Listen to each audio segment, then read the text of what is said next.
നമ്മുടെ ഇന്നത്തെ പരിപാടി കുറച്ച് ചിക്കൻ റോസ്റ്റ് ഉണ്ടാക്കിയല്ലോ.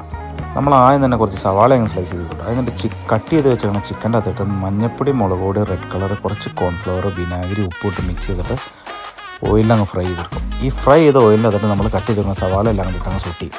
സവാള ഒരു 50% സോട്ടായി കഴിയുമ്പോൾ അതിൻ്റെ നമ്മൾ കുറച്ച് തക്കാളി അങ്ങ് ചേർത്ത് തക്കാളിയും കൂടെ അങ്ങ് സോട്ടായി കഴിയുമ്പോൾ അതിൻ്റെ കുറച്ച് ജിഞ്ചർ ഗാർലിക് പേസ്റ്റും പിന്നെ കുറച്ച് മസാല ചേർക്കണം. മസാല വേറെ ഒന്നുമില്ല, മല്ലിപ്പൊടി, മുളക് പൊടി, മഞ്ഞൾപ്പൊടി, ചിക്കൻ മസാല, പിന്നെ ഞാൻ കുറച്ച് മീറ്റ് മസാല കൂടെ ചേർക്കും. അതിനുശേഷം ആ മസാല എല്ലാം ഇട്ട് സോട്ടായി കഴിയുമ്പോൾ നമുക്ക് കുറച്ച് കാഷ്നട്ട് പേസ്റ്റ് കൂടെ ഇട്ടിട്ട് ശരിക്കും അങ്ങ് സോട്ട് ചെയ്തിട്ട് കുറച്ച് വെള്ളം ഒഴിച്ച് കൊടുക്കണം. അതായത് നമ്മുടെ ചിക്കൻ ആവശ്യമായ ഗ്രേവിക്ക് ആവശ്യമായ കുറച്ച് വെള്ളം ഒഴിച്ചിട്ട് ശരിക്കും അങ്ങ് തിളപ്പിക്കണം. ശരിക്കും അങ്ങ് തിളപ്പിച്ച് ആ എണ്ണയൊക്കെ അങ്ങ് തെളിഞ്ഞ് വരുമ്പോഴല്ലോ നമ്മൾ ആ ഫ്രൈ ചെയ്ത് വെച്ചാൽ ചിക്കനും ഇട്ടിട്ട് ലൈറ്റ് തീയിൽ ഒരു 10-15 മിനിറ്റ് ചെറുതായിട്ടൊന്ന് കുക്ക് ചെയ്യണം. അപ്പോൾ ആ മസാല എല്ലാം നമ്മുടെ ചിക്കൻ്റെ അകത്തിട്ട് പിടിക്കും. പിന്നെ കുറച്ച് മല്ലിയിലയും ഇട്ടിട്ടുണ്ടോ ഇറക്കി വെച്ചാൽ നമ്മുടെ ചിക്കൻ റോസ്റ്റ് റെഡി.